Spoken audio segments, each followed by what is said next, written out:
boa noite a todos e todas. Vamos dar início, então, à nossa primeira mesa redonda, que são as nossas atividades noturnas, né, que teremos hoje, amanhã e na quinta-feira, com excelentes mesas que nós organizamos para atender a diferentes interesses temáticos dos nossos alunos de graduação e de pós-graduação. Na nossa mesa de hoje, nós temos a temática da História Social do Trabalho. A mesa se intitula Mundos do Trabalho, Possibilidades de Pesquisa. Temos como membros dessa mesa os professores Paulo Terra, aqui presente, da Universidade Federal Fluminense, e o professor Paulo Fontes, da UFRJ, Universidade Federal do Rio de Janeiro, que está a caminho, por isso que ele não está aqui, mas ele pediu que nós fôssemos adiantando para a gente ter um bom tempo de fala e também um bom tempo de perguntas e de debates ao final. Então, na organização da mesa, eu vou apresentar agora o professor Paulo Terra, o Paulo vai falar, e aí, em seguida, nesse meio tempo, o Paulo Fontes chega e nós damos continuidade à mesa. Tá?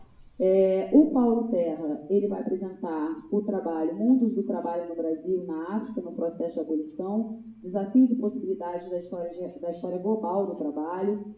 O Paulo Terra, além de um amigo de alguns anos, aí, desde o mestrado, ele é doutor em História pela UFA, Universidade Federal Fluminense, universidade na qual ele atua, como eu disse hoje, ainda como docente do Departamento de História e do Programa de Pós-Graduação em História. É bolsista de produtividade de pesquisa do CNPq, membro da diretoria da Ampo Rio e da Sociedade de Estudos de 800. Foi bolsista na Universidade de Bonn, na Alemanha, e autor, entre vários outros trabalhos, artigos, livros, do livro Cidadania e Trabalhadores, Cocheiros e Carroceiros do Rio de Janeiro, em 1870 e 1906. Eu agradeço imensamente ao Paulo pela presença nessa mesa. O Paulo já esteve conosco aqui na FFP em diferentes ocasiões, é um amigo querido, não só meu, mas também da casa, do nosso departamento, das nossas bancas, enfim. E é um prazer muito grande ter a oportunidade de ouvi-lo mais uma vez sobre o seu trabalho, e eu tenho certeza que será de uma imensa contribuição para os nossos alunos. Muito obrigada, Paulo. Passo a palavra, então, ao professor Paulo Terra.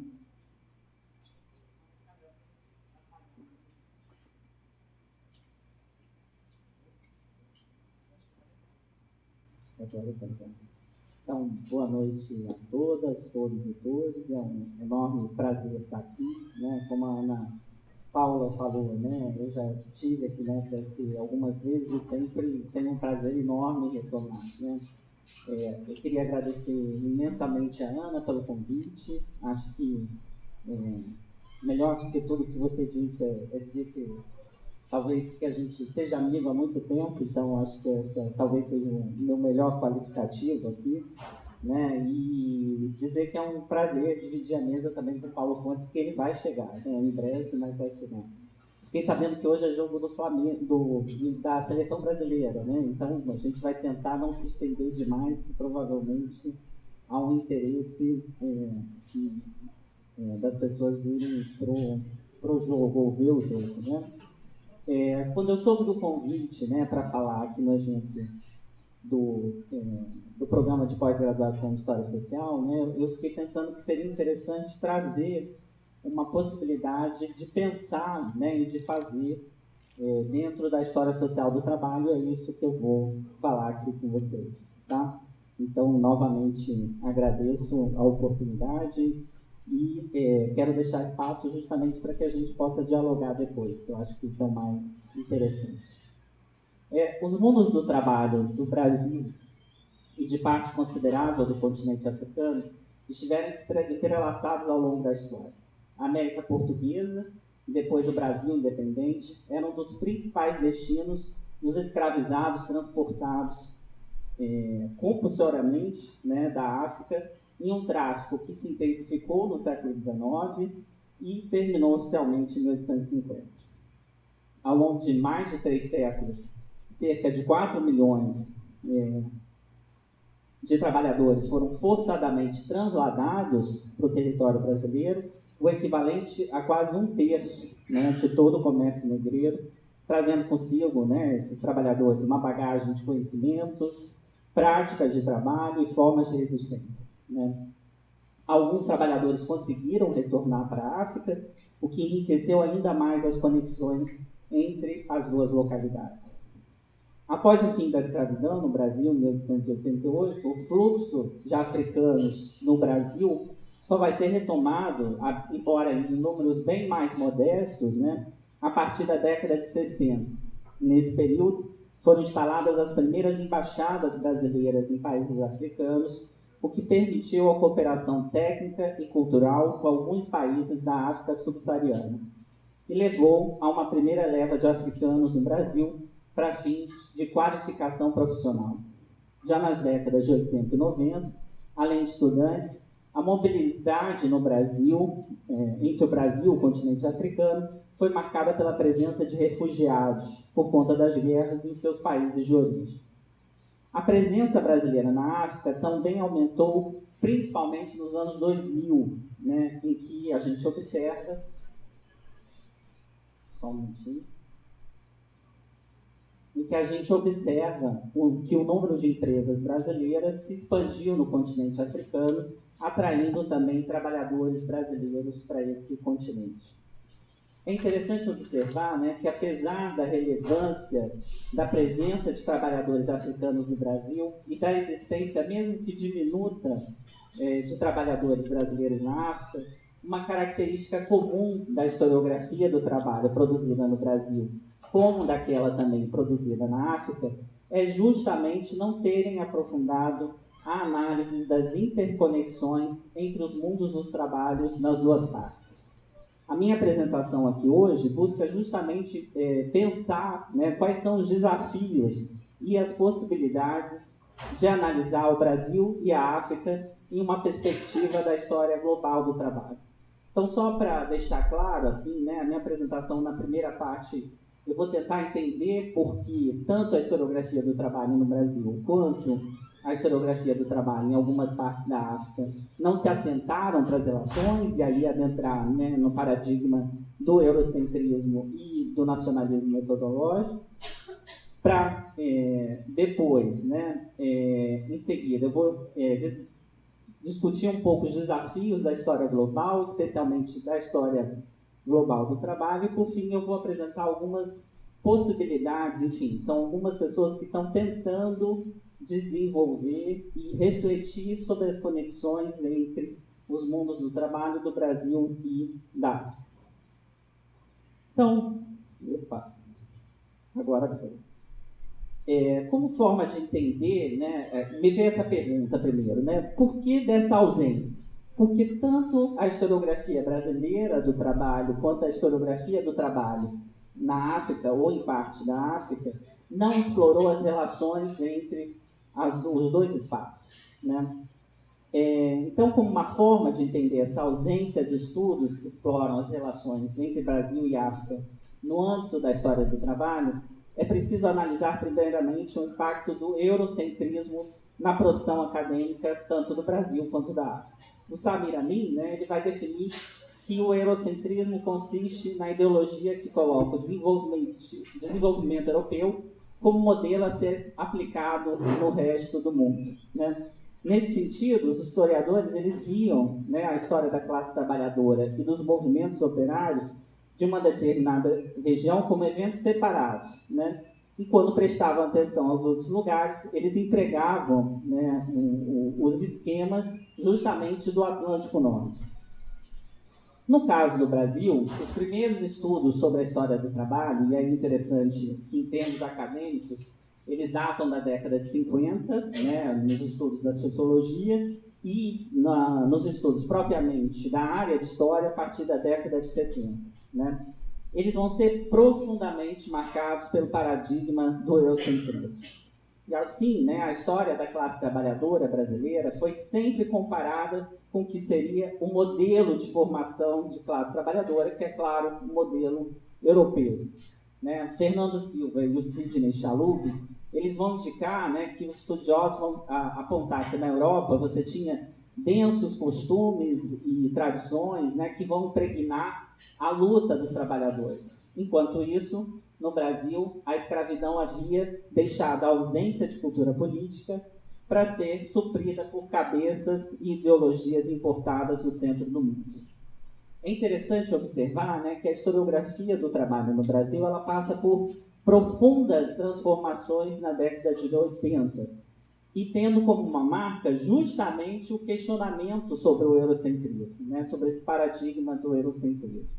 Assim, né, ao invés da constante comparação e depreciação do caso brasileiro, com o que seria esse modelo europeu de formação da classe, né, a classe trabalhadora brasileira, também segundo Silvio Chalub, começou a ser buscada em circunstâncias históricas precisas e considerada como sujeito político que articulava entendimentos de sua realidade e estratégias de luta dentro de uma gama de constrangimentos diversos.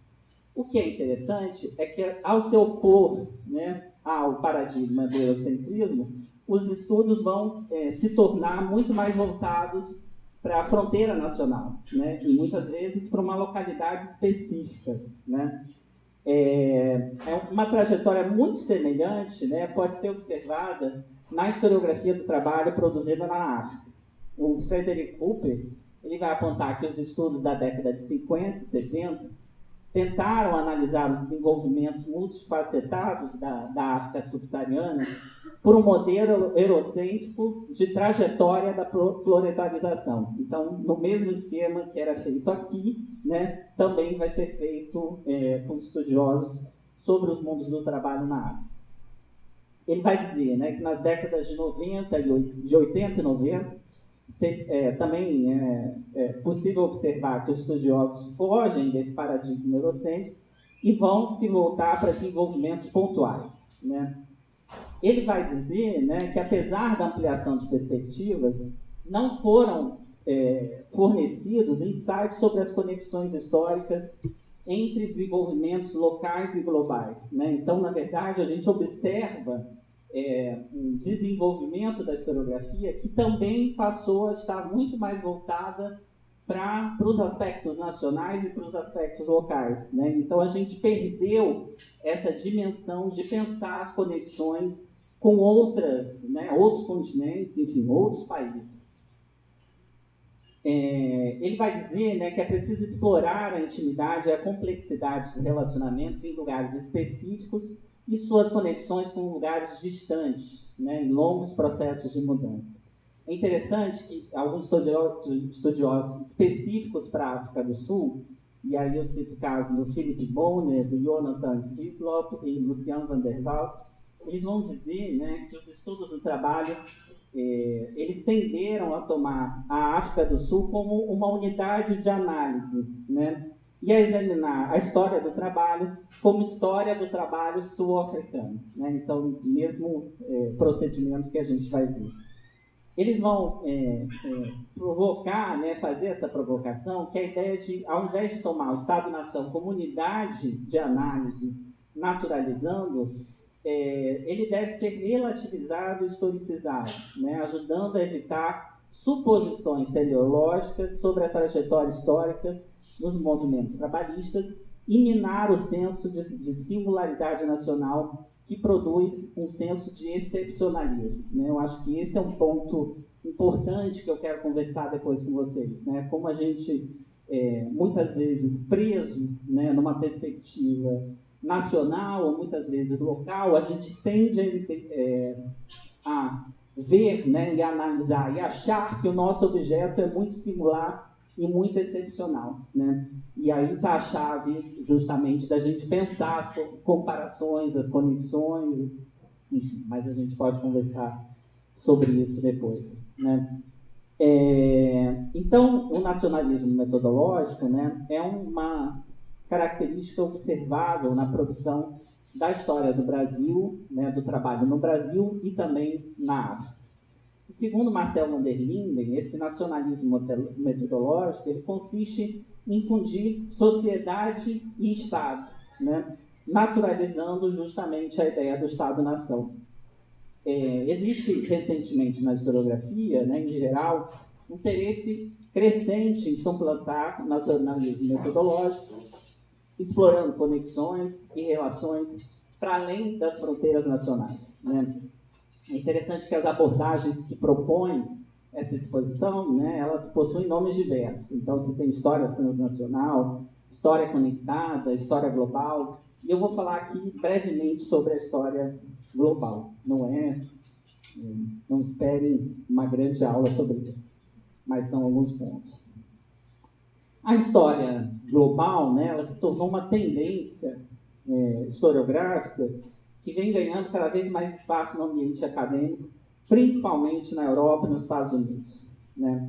Existem muitas definições sobre o que é história global, e a intenção aqui não é esgotar a diversidade de concepções, mas apontar algumas das principais características, principalmente nisso que eu vou focar, que é a história global do trabalho, tá?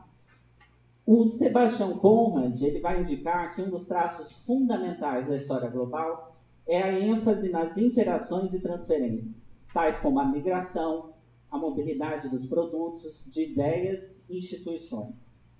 Contudo, ele vai alertar a gente, né, que as conexões por si só não bastam para explicar a originalidade do enfoque, né? É necessário inseri-las em processos de transformações estruturais e esses na escala global, né? Ele também vai colocar que o termo global não significa abordar o mundo todo, né? Eu acho que essa também é uma questão fundamental, né? Mas que devem apontar a importância que tiveram os processos e estruturas em grande escala, né? O global se refere, portanto, a seguir os vínculos e a causalidade mais além das unidades espaciais e conteúdos tradicionais, né? Então, esse é um ponto importante. Embora, né, as relações estruturais tenham um papel fundamental na visão de história global apresentada por Conrad, ele vai afirmar que os historiadores que empregam tal perspectiva não abordam somente as macronarrativas, né? Muitos historiadores globais vão tentar situar, dentro de contextos mais amplos e potencialmente globais, fenômenos e assuntos históricos concretos. É interessante que essa importância, né, das diferentes escalas na realização de uma história global tem sido objeto de um debate muito intenso e a gente não vai resolver ele aqui, né? Para o Jacques Redel, por exemplo, né, ele vai indicar que a história global deve levar em conta as múltiplas escalas, desde a global, né, os desafios maiores, os grandes processos, as evoluções profundas, até a micro, o detalhe insignificante da vida cotidiana, os horizontes estreitos da pequena história, anedotas sem importância, né? É interessante que a gente também vai ver algumas abordagens que vão questionar essa divisão entre escalas, que é o caso do Christian De Witt, que ele vai apresentar uma proposta que ele chama de microespacial, que pretende reunir a perspectiva epistemológica da microhistória e a metodologia espacialmente sensível da história global, né? Para ele, essa abordagem microespacial difere de outras análises que reúnem os dois, né? Que são baseados nas associações assumidas do micro com o local e o macro com o global, né? Bem como se afasta das perspectivas que colocam como o micro como a esfera da agência, né? E o macro como a esfera das estruturas. Seguindo essa tendência da história global, né? Que depois se tornou o principal nome do que eu vou falar, né, da história global, que é um historiador da Holanda, o Marcel van der Miller, né? Ele vai propor, então, justamente essa ideia de uma história global do trabalho, né? Segundo ele, né, é importante pensar as conexões globais, né? E nesse sentido, ele vai dizer que a história global do trabalho é uma área de interesse, não é uma teoria, né? E que ela se opõe ao nacionalismo metodológico e ao eurocentrismo, presente justamente na história do trabalho produzida tanto na Europa quanto na América do Norte, né? Ele vai também chamar a atenção que o olhar para as conexões entre as diferentes partes do mundo, né, leva também a um conceito mais amplo de trabalhador. E, nesse sentido, se afastando do que havia sido, né, o grande modelo e, na verdade, o sujeito onipotente, né, e onipresente da história do trabalho, que era o trabalhador assalariado. Né? Então, quando você passa a ter uma perspectiva que procura ir além, né, de uma perspectiva baseada, né, no paradigma do eurocentrismo, né, isso permite ver uma gama de trabalhadores muito além do trabalhador assalariado. Na verdade, o trabalho assalariado ele é uma exceção, né, quando a gente pega a história das relações de trabalho. Né? Ele vai propor ainda, né, que as distinções entre as formas de trabalho eram muito fluidas, muito mais fluidas do que rígidas, e dessa forma os trabalhadores assalariados eram muito menos livres, né, do que a visão clássica sugeria. Seja bem-vindo.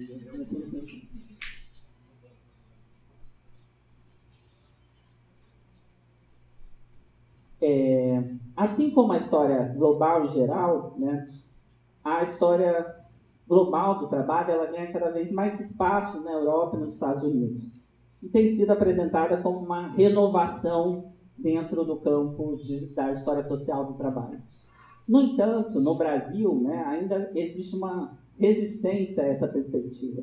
E o Paulo Fontes acabou de chegar, eu vou citá-lo aqui, né, junto com o Alexandre Fortes e o David Maia, né, que eles vão indicar algumas razões para essa hesitação.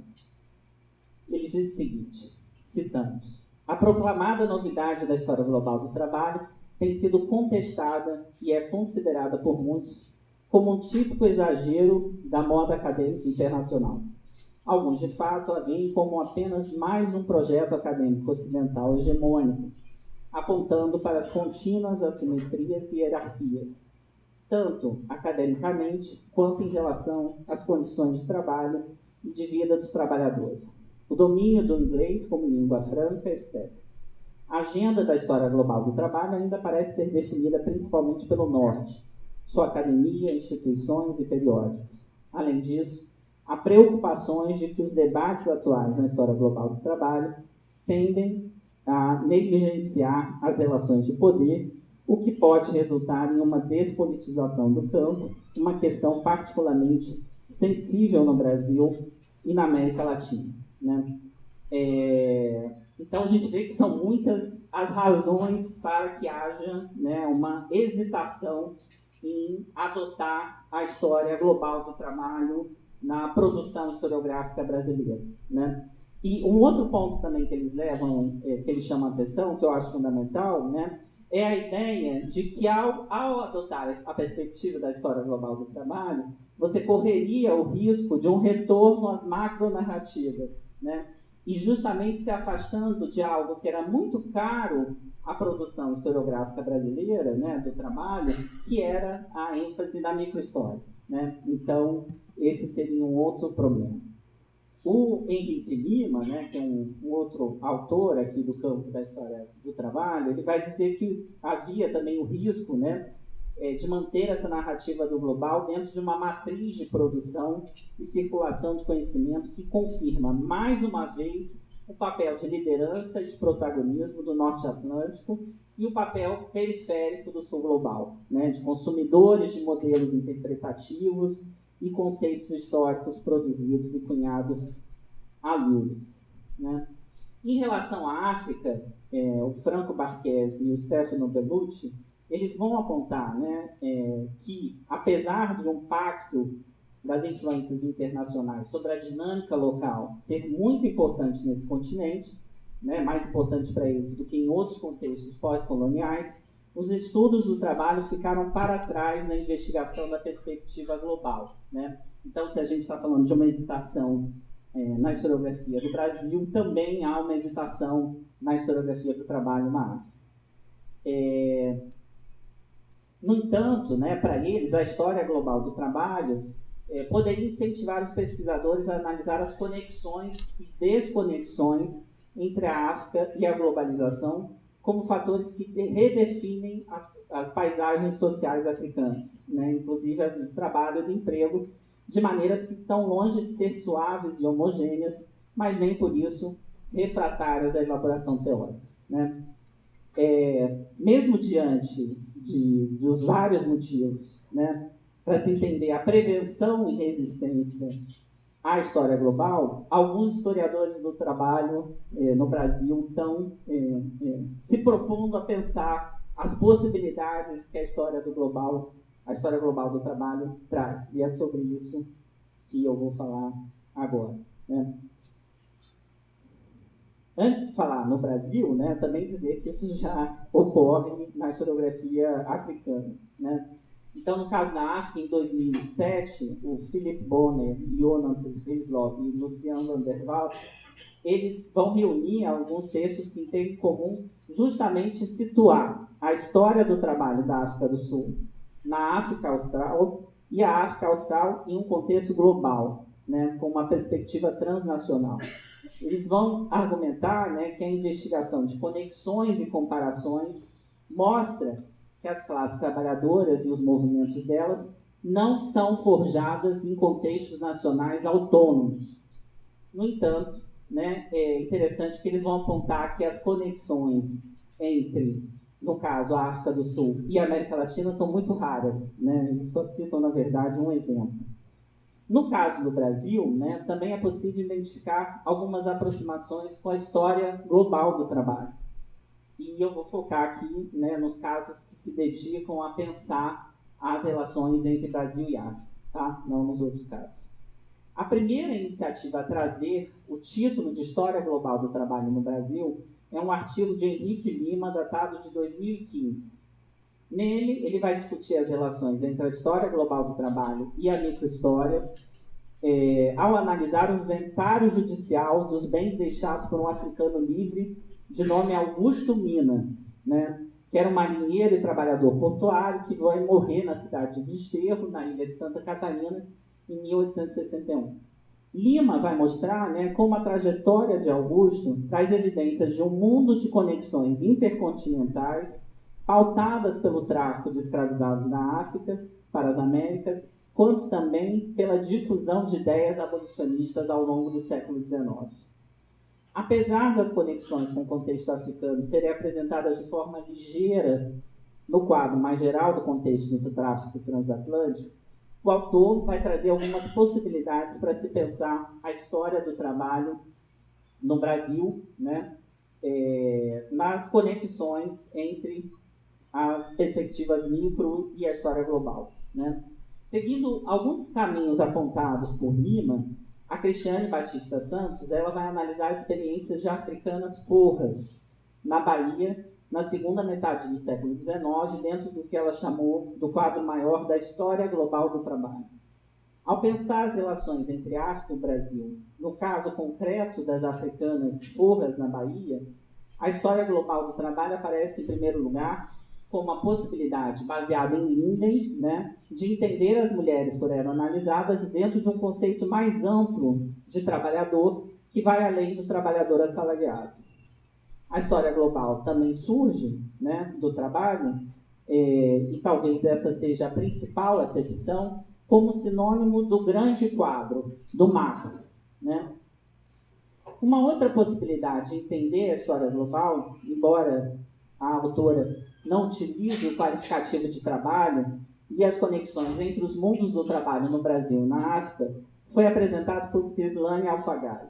Ela indicou que os conhecimentos dos africanos sobre a mineração do ouro, a fundição e a forja desses e outros metais, né, foi amplamente utilizada no Brasil colonial. Uma novidade importante trazida por ela vai ser justamente em propor a investigação no trajeto de volta, né? Ou seja, como a exploração de metais nas Américas impactou a África.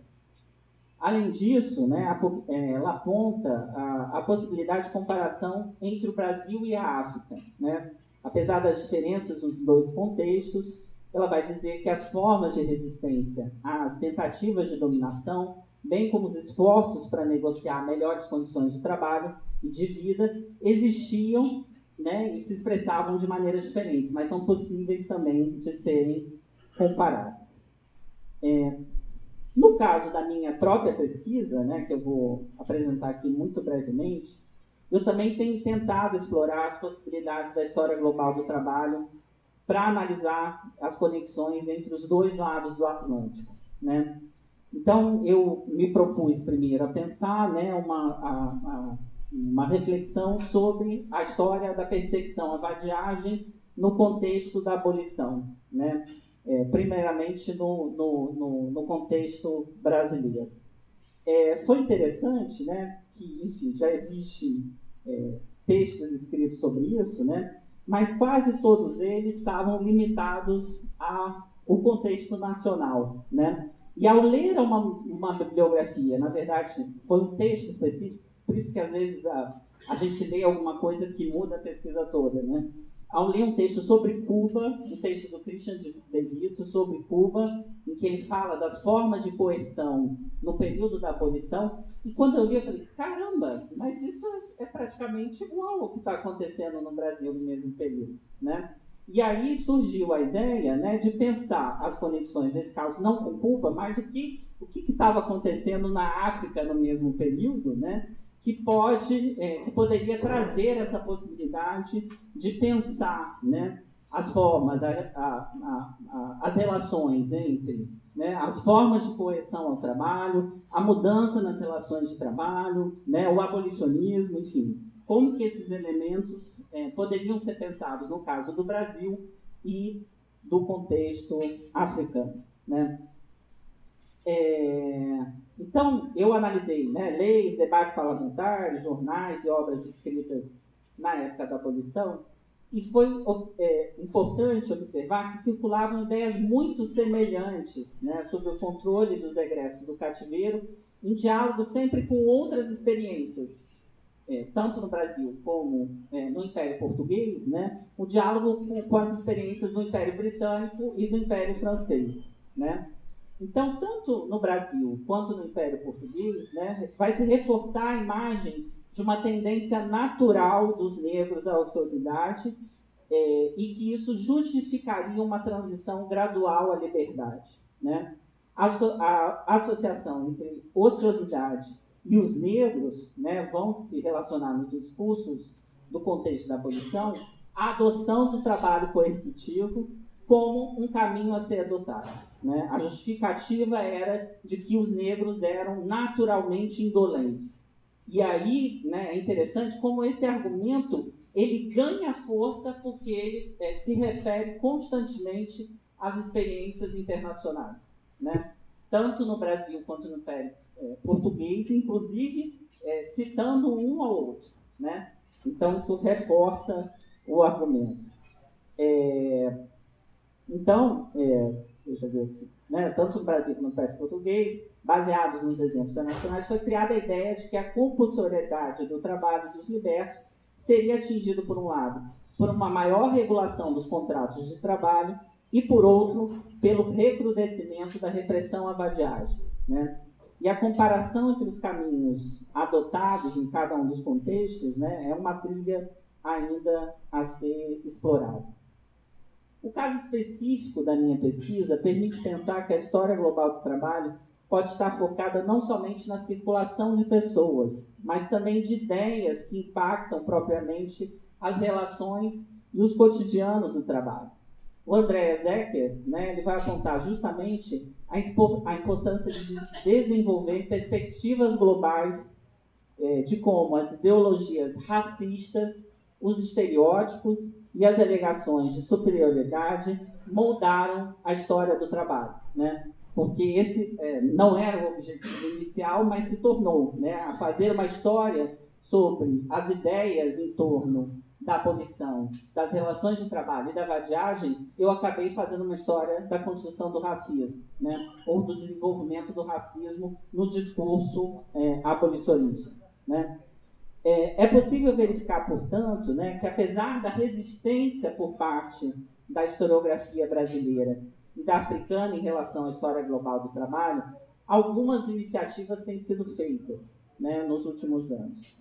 No caso brasileiro, especificamente, né, eu busquei mostrar, né, estudos que tratam das relações entre os mundos do trabalho no Brasil e da África. Nos textos que eu falei muito brevemente, né, se encontram algumas formas de compreender a história global do trabalho.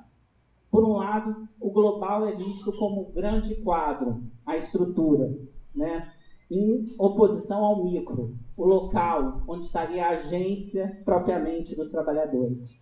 Por outro, a perspectiva global aparece como meio de explorar as conexões, as influências mútuas, bem como as comparações. Nesse sentido, a África aparece não só como grande quadro, que ajudaria a entender os mundos do trabalho no Brasil, mas como esses são espaços fortemente conectados e que se influenciaram mutuamente. Assim, adotar a perspectiva da história global do trabalho não significa um retorno necessário às macronarrativas e um consequente abandono das micronarrativas e da questão da agência dos sujeitos históricos.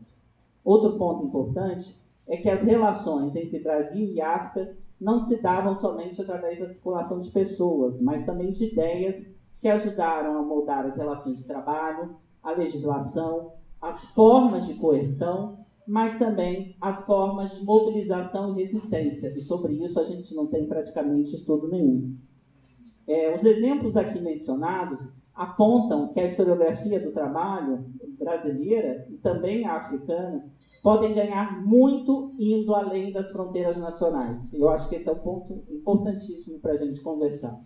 Se o caminho contra o eurocentrismo nas tradições historiográficas dos dois lados do Atlântico foi voltar-se para as especificidades dentro da perspectiva do nacionalismo metodológico, uma possibilidade que se abre é justamente pensar as particularidades locais dentro de processos que se conectam a cadeias mais amplas, né?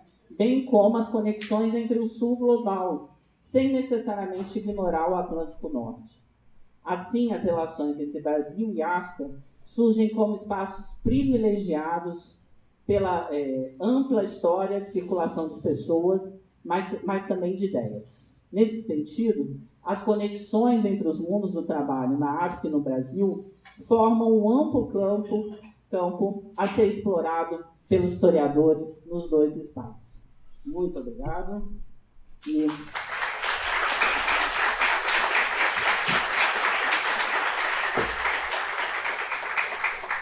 Depois a gente conversa. Bem-vindo, então, professor Paulo Fontes. É um prazer enorme recebê-lo aqui na nossa casa, na FFP, com a casa cheia de alunos de graduação, de pós-graduação. Estavam ansiosos pelas nossas mesas do seminário. O professor Paulo Fontes vai apresentar a fala Crise do Fordismo, Desindustrialização e Existência Operária, o que a história do trabalho tem a dizer. Antes eu vou fazer uma breve apresentação do professor, que eu não sei se vai dar conta, né, de um resumo do currículo do professor Paulo. É a mesa dos Paulos, né? Ficou conhecida como a mesa dos Paulos, é do professor Paulo Fontes, no caso. Tem que falar o sobrenome. O professor Paulo Fontes. Para ver o que vai dar. Ele é doutor em História Social pela Universidade Estadual de Campinas, professor do Instituto de História da Universidade Federal do Rio de Janeiro, FRJ, onde coordena o Laboratório de Estudos de História dos Mundos do Trabalho, é bolsista de produtividade em pesquisa do CNPq, foi coordenador nacional do GT Mundos do Trabalho, da Associação Nacional de História, da ANPU, autor, entre outros trabalhos, do livro Um Nordeste em São Paulo, Trabalhadores Migrantes em São Miguel Paulista, 1945 a 1966, além de pesquisador visitante em diferentes universidades estrangeiras. Se quiser acrescentar alguma coisa, professor, por favor, peço desculpas se cometi algum equívoco.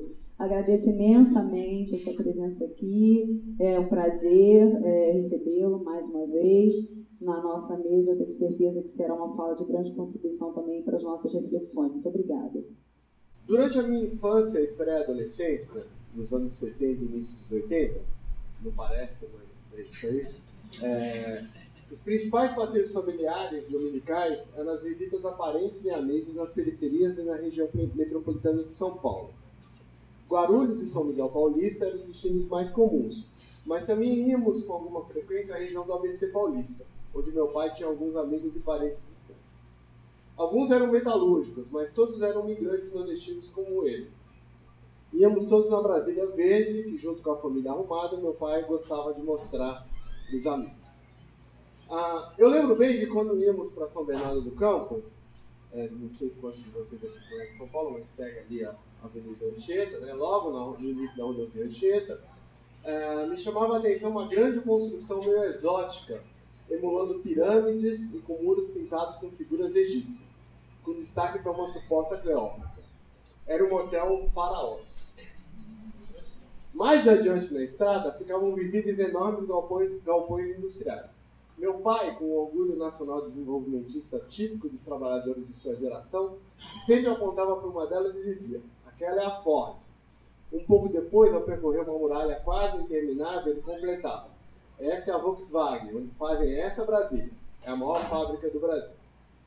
Anos depois, quando me tornei um educador sindical e um historiador interessado nas questões do trabalho, percorri por conta própria várias vezes aquele caminho.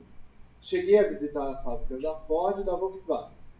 Acho que eu jamais imaginei que em 2019 a Ford seria fechada e demolida, e que hoje apenas 1/3 das instalações da Volkswagen sejam efetivamente utilizadas na produção de automóveis. Os restantes 2/3 ficam às moscas e praticamente só são utilizados para a Volksrun, uma mini maratona que ocorre anualmente no interior da fábrica. Mais do que isso, eu jamais imaginaria, e acho que ninguém apostaria, que o motel Faraó sobreviveria ao fechamento da Ford e ao enxugamento da Volkswagen. Ele continua lá, firme e forte com suas imagens de Cleópatras e hieroglifos. Acho que talvez cabe esclarecer aqui que, ao contrário das fábricas, esse motel eu nunca conheci.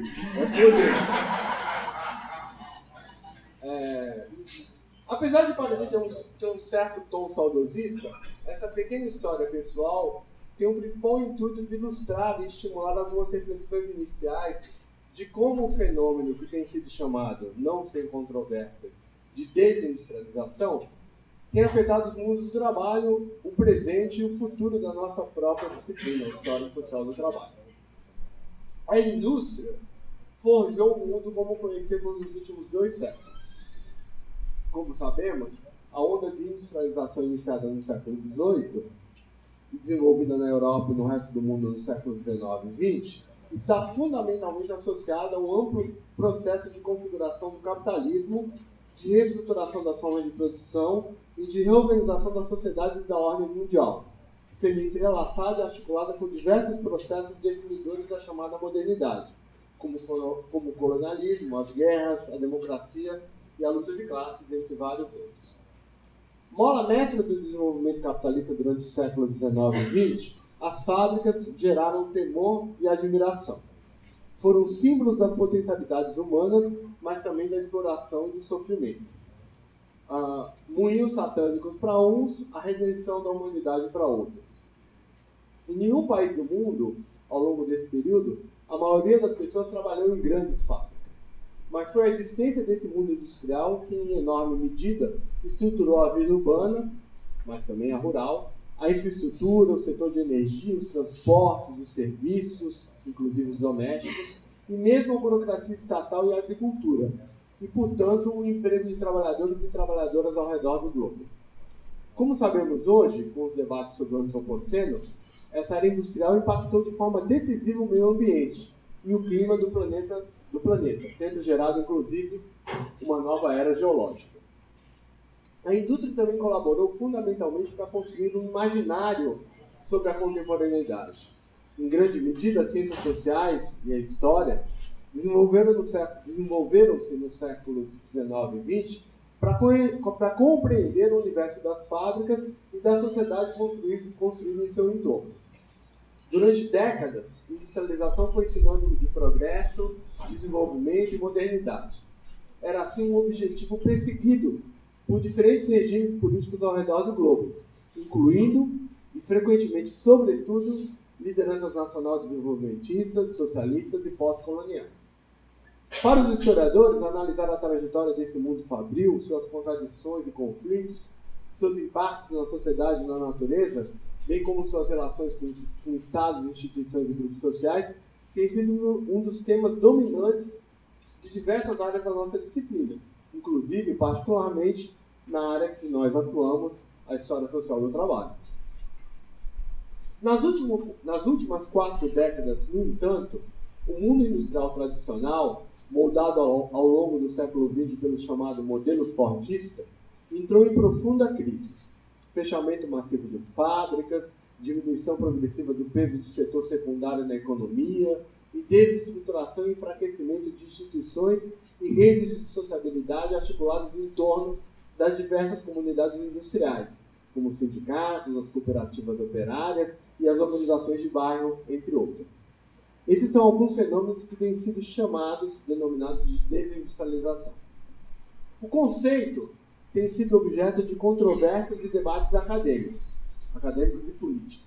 De fato, é possível dizer que já ocorreram vários momentos de desindustrialização em diferentes períodos.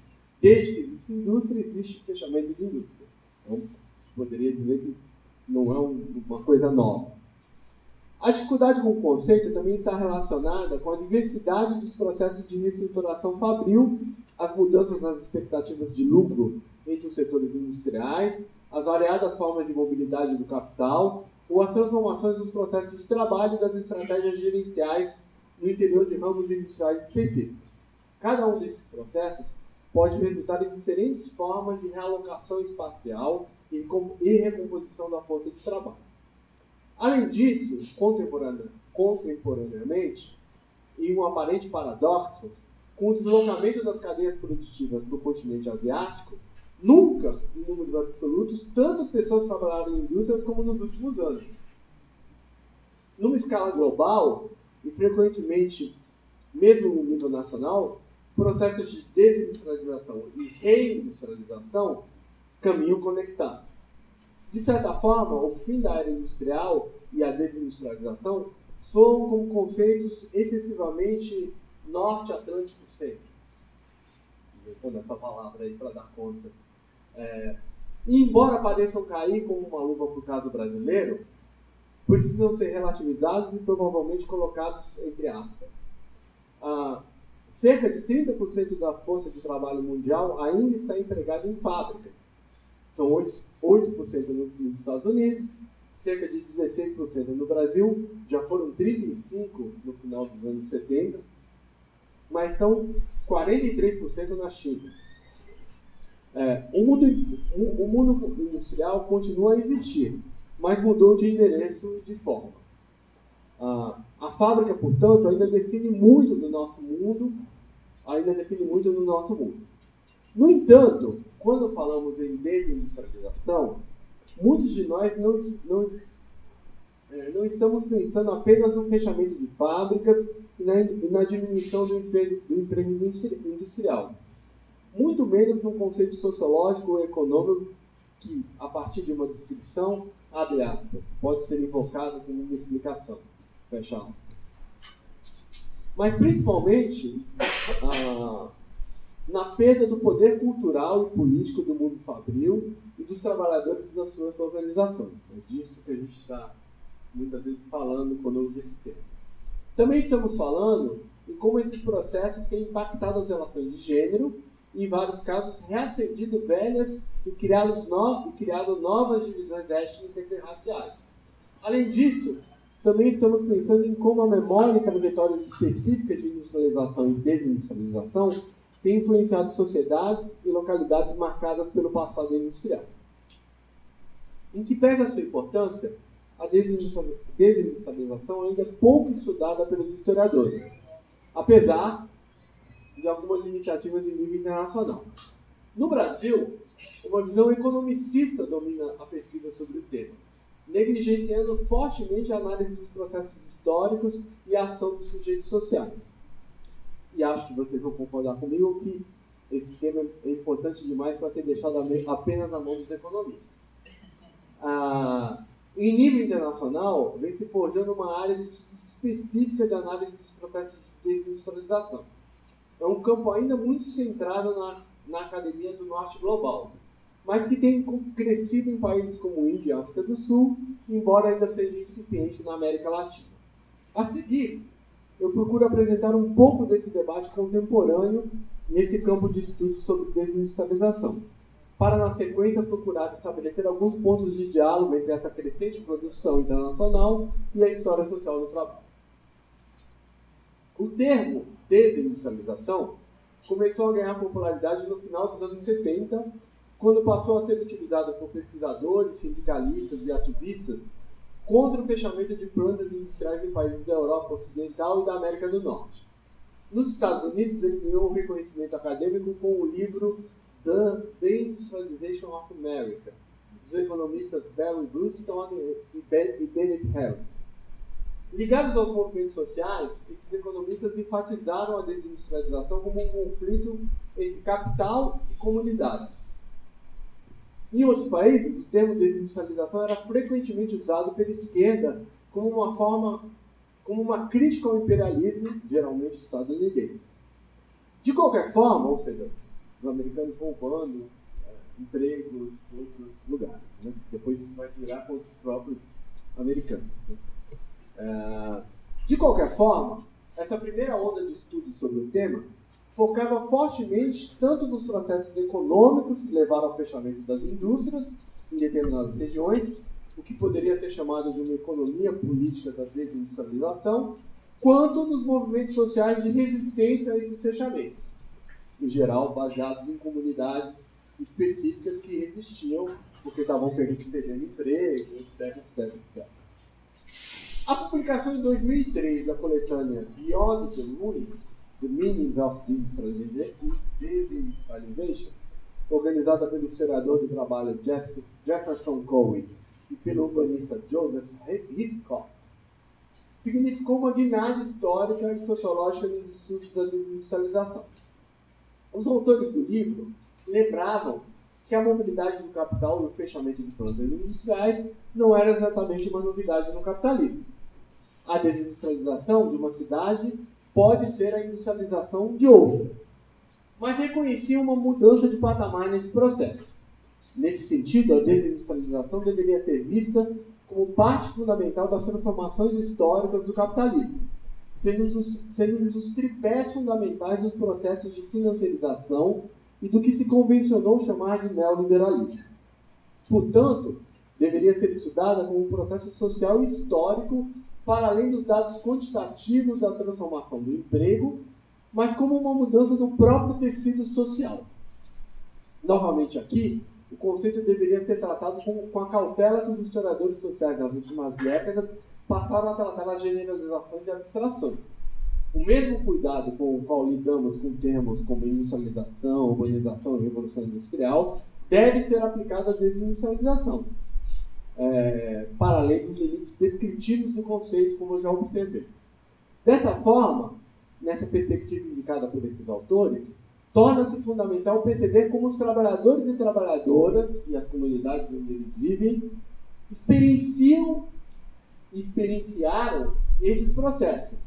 E, em geral, esse declínio da ordem industrial é sentido como uma dissolução da sua sociedade, da sua cultura e dos seus modos de vida. Sem, no entanto, cair na tentação de uma ideia de vitimização e de uma inócua, o tema deles, nostalgia da chaminé. Várias análises sobre os impactos da desindustrialização em comunidades específicas têm mostrado a centralidade da memória e de um orgulho comum de um passado fabril, certamente idealizado, mas carregado de sentido, não apenas para os antigos trabalhadores e trabalhadoras, mas também para as novas gerações. Sherry Lynn Lincoln, professora de estudos culturais da Georgetown University, nos Estados Unidos, denominou esse fenômeno de meia-vida da desindustrialização. Poderia chamar também de a desindustrialização como uma espécie de zumbi. Ou seja, indicando como as consequências da desindustrialização, assim como uma espécie de radioatividade, permanecem por muito tempo após o fechamento, demolição ou novos usos das minas, fábricas e usinas. Ela atravessa gerações, mesmo aqueles que não trabalharam nesse lugar. Esses estudos podem nos ajudar, por exemplo, a compreender aspectos absolutamente centrais da política contemporânea, como a ascensão da extrema-direita. Pode nos ajudar a entender um pouco mais porque antigas comunidades fabris historicamente identificadas como bastiões socialistas ou comunistas em países como França ou Itália, sejam hoje núcleos do voto fascista. Ou porque o cinturão da ferrugem estadunidense, que é como é denominado o meio oeste americano, onde havia grande concentração de fabril, né, que foi a base do New Deal do Roosevelt, a base política do New Deal do Roosevelt, tenha se convertido em uma das fortalezas do trumpismo. Aliás, também é o lugar que é o centro da epidemia de opioides que toma conta do meio oeste americano há anos. Ou, por que não, talvez nos ajude a aprender um pouco mais, aqui no nosso caso, como antigos metalúrgicos paulistanos e seus filhos agora convertidos em empreendedores do Uber, passam a votar na extrema-direita, ou ainda como o Rio de Janeiro, a segunda cidade industrial do país até os anos 80, se tornou o coração do bolsonarismo popular em muitos dos bairros tradicionalmente conhecidos como de trabalhadores. Aliás, falando nas grandes cidades brasileiras, talvez possamos pensar que se o metodismo, como nos lembra Ip Thompson, foi a religião da Revolução Industrial Inglesa, seria possível conjecturar que em alguns lugares, como no Brasil, o neopentecostalismo poderia ser a religião da desindustrialização. Ainda não temos muitas análises sobre essa conexão, mas é instigante observar que em um recente estudo de economistas da FGV, esse estudo justamente relaciona a abertura comercial, o fechamento de empresas e o desemprego dos anos 90 com um período de maior crescimento relativo das denominações neopentecostais, justamente nas regiões do país mais afetadas por esses fenômenos. Em linha parecida, vários trabalhos têm mostrado como os processos de desindustrialização têm impactado as relações de gênero, étnico-raciais e, em particular, no caso europeu, o debate sobre imigração. Hill Bynum, um sociólogo do Reino Unido, britânico, e outros sociólogos e antropólogos analisam como, no caso do norte inglês, por exemplo, filhos e netos homens de antigos mineiros e trabalhadores fabris têm grande repulsa e muitas vezes se recusam a trabalhar no setor de telemarketing, lojas ou centros de distribuição de mercadorias. Vários desses centros localizados em antigos galpões industriais onde seus pais e avós trabalhavam no passado. Eles se recusam por considerar esses empregos precários e indignos, frequentemente associados ao trabalho feminino e de imigrantes. Mesmo em países como a Índia, a historiadora do trabalho Chitra Joshi, ao analisar os mundos do trabalho perdidos, que é o título do livro dela, o mundo do trabalho perdidos com o declínio do trabalho industrial em antigos centros têxteis como Kanpur e Mumbai, ela observa que as imagens de decadência e decrepitude das fábricas são antropomorfizadas nos corpos dos ex-trabalhadores, em particular dos homens, vistos como velhos, ultrapassados e antiquados. Tradicionais sensos de dignidade e masculinidade são abalados e geram intensos conflitos, em particular com mulheres e crianças, com surtos de alcoolismo e violência física. Diversos outros estudos também destacam sentimentos de perda e nostalgia no imaginário dos antigos trabalhadores industriais. A antropóloga Catherine Mary Duddle, ao estudar processos semelhantes, notou como metalúrgicos estadunidenses percebiam o fechamento de plantas industriais automobilísticas como um verdadeiro ritual de degradação de status.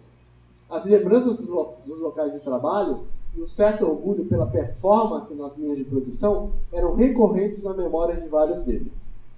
Já a historiadora especializada nas intersecções entre classe e gênero, Jack Clark, em um estudo sobre o fechamento de fábricas de liquidificador e de outros produtos domésticos em Molineux, na França, empresas majoritariamente compostas por mão de obra feminina, ela chama a atenção para a memória afetiva, e obviamente, como toda memória é uma memória seletiva, das amizades e camaradagem das antigas operárias.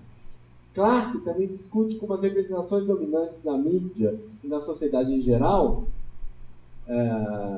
inclusive no mundo acadêmico, vêm os antigos operários e as antigas operárias como vítimas passivas e relíquias de uma outra era, uma espécie de animais em extinção, inadequados para os novos tempos. Essa imagem silencia e desqualifica as vozes dos trabalhadores. O fechamento das fábricas, perda de empregos, reestruturações e downsizings são retratadas numa suposta linguagem neutra como naturais e inevitáveis. A historiadora argumenta que a nostalgia não pode ser vista apenas como um sentimento regressivo ou até reacionário. As saudades de um tempo em que o trabalho era valorizado e respeitado podem ter um efeito mobilizador e desafiador à ideia da modernização neoliberal. Na lógica neoliberal, antigas metrópoles industriais como Londres, Nova York, Chicago, ou mesmo São Paulo, Buenos Aires e Rio, não levam o rótulo de desindustrializadas, e sim de pós-industriais. Quase um pré-requisito para serem ou almejarem ser cidades globais. Todos os termos da propaganda neoliberal, né? Quando muito, o tema aparece nos projetos de revitalização urbana, nas discussões sobre o que fazer com as ruínas fabris e nos debates sobre patrimônio industrial. Essa última área talvez seja a única dos debates sobre desindustrialização que até agora encontrou algum apelo entre cientistas sociais e historiadores no Brasil, a área de patrimônio industrial. Essa desindustrialização ocultada remete a um processo de invisibilização do trabalho dos próprios trabalhadores e trabalhadoras, tema absolutamente fundamental para os historiadores do trabalho, ou, eu diria, para qualquer cidadão e cidadãs. O uso de invisibilização aqui não significa um desaparecimento total ou um lamento saudosista, mas a constatação da marginalização, ocultação e desqualificação dos trabalhadores e trabalhadoras do discurso midiático, acadêmico e político em geral. Apesar de presentes em várias formas em todos os espaços dos processos sociais, o trabalho dos trabalhadores, e certamente a classe trabalhadora, aparecem cada vez menos no espaço de debate público. É verdade que em momentos de crise aguda, como na recente pandemia global, o papel fundamental dos trabalhadores em nossas sociedades emergiu, como o curioso conceito de trabalho essencial revelou. De toda forma, se o século XX, como afirma o sociólogo sueco Göran Terborg, foi a era da classe trabalhadora, porque, abre aspas, pela primeira vez as pessoas que trabalham e que não têm propriedade tornaram-se uma força política fundamental em escala global, fecha aspas. No século XXI, a identidade e o reconhecimento público dos trabalhadores parecem estar em claro declínio. Para o historiador do movimento sindical das décadas de 50, 60 e 70, como eu, chama muita atenção ver a diminuição do uso de termos trabalhadores, sindicatos ou classe trabalhadora no léxico e no vocabulário político. O uso do termo operário não aparece... O uso do termo operário não apenas para se referir ao trabalhador industrial, mas para o trabalhador braçal em geral, como era relativamente comum em décadas passadas, caiu em desuso quase que completamente. Claro que os termos, e obviamente os temas vinculados ao mundo do trabalho, não sumiram completamente, mas convivem ou são substituídos por expressões como empreendedores, precarizados, pejotizados, etc. Na campanha eleitoral brasileira do ano passado, por exemplo, evangélicos certamente foram o grupo social mais comentado, e mesmo aqueles que ganhavam até 2 salários mínimos, raramente eram identificados como parte da classe trabalhadora, mas sim como pobres ou, abre aspas, aqueles que recebem o Auxílio Brasil ou o Bolsa Família, fecha aspas. A ideia de um voto da classe trabalhadora parece completamente anacrônica. Quebrou-se, assim, uma relação historicamente construída entre o mundo industrial e a cidadania política, dos de baixo. O declínio do trabalho fabril e do imaginário no seu entorno tem significado um apagamento cultural não apenas dos operários industriais, mas de todos os trabalhadores e trabalhadoras. Antes mesmo dos cientistas sociais, economistas e historiadores, a literatura e o cinema têm sido campos férteis para essas discussões. O olhar crítico de Philip Roth, em Pastoral Americana, o saudosismo conservador e moralista de J.D. Vance, em Era Uma Vez um Sonho, na literatura americana, as reflexões filosóficas e psicológicas sobre as memórias pessoais das relações familiares entre filhos intelectuais e pais operários, nas obras de autores franceses como Didier Ribon, e da atual Prêmio Nobel de Literatura, Annie Ernaux, ou mesmo em romances brasileiros como Luiz Rufato, todos lidam de uma forma ou de outra com a desindustrialização, todos, de uma forma ou de outra, lidam como a desindustrialização tem afetado a classe trabalhadora, a política, a cultura e o tecido social como um todo. No cinema, o tema é ainda mais difundido, aparecendo desde antigos operários da siderurgia britânica, criando um grupo de striptease na comédia Um Tudo ou Nada, passando por várias películas conhecidas de Ken Loach, Michael Moore e Stéphane Brisé, até os recentes ganhadores do Oscar, como o filme sul-coreano Parasitas e o documentário Fábrica Americana. Há uma extensa, portanto, e interessantíssima produção cinematográfica global sobre essas questões. Mas, e aí eu vou fechando aqui agora, e os historiadores do trabalho? Como eles entram nisso? Né? Como eles entram nesse debate? Bem, a história social do trabalho nasceu e se desenvolveu nesse mundo industrial, em sentido amplo que eu mencionei aqui. O fim de um determinado mundo industrial significaria o fim da história do trabalho? Nos anos 90, os autores pós-modernistas ou pós-estruturalistas acharam que sim. Parafraseando Francis Fukuyama, vivíamos o fim da história social, certamente da história do trabalho, que para alguns, inclusive, jamais deveria sequer ter existido. A história social do trabalho, no entanto, não só não acabou, como tem se mostrado resiliente e ampliado seu escopo de discussões. Nesse caso específico, imagino que já tenha sido possível perceber as numerosas e profundas conexões entre todas essas questões contemporâneas, dessas discussões sobre desindustrialização e seus efeitos, e os debates realizados na história social do trabalho. Além disso, a discussão sobre os próprios sentidos da desindustrialização pode colaborar para que vejamos de novas formas a própria velha ordem industrial e sua cultura, trazendo novas questões sobre o meio ambiente, a economia, as relações de classe, as desigualdades sociais, de gênero e raça, além dos diversos significados do trabalho. Todas questões que têm sido objeto de intenso interesse na história do trabalho nos últimos anos. De fato, se considerarmos a história social do trabalho brasileira, por exemplo, um aspecto fundamental que chama a atenção para a sua renovação, diversificação e sofisticação é justamente uma compreensão ampliada do próprio objeto de estudo, que obviamente reconhece a importância do trabalho dos trabalhadores industriais estrito sensu, mas vai muito além. A amplitude que foi captada de maneira muito feliz no próprio nome da Associação de Historiadores do Trabalho do Brasil, inspirada obviamente no Hobsbawm, Mundos do Trabalho no plural, em toda a sua pluralidade. Nossos estudos têm procurado mostrar como se criam, ou não se criam, processos de identidade e coesão diante de uma classe trabalhadora intrinsecamente heterogênea e diversificada. Desafios e reflexões que me parecem prementes para pensar o mundo do trabalho no século XXI.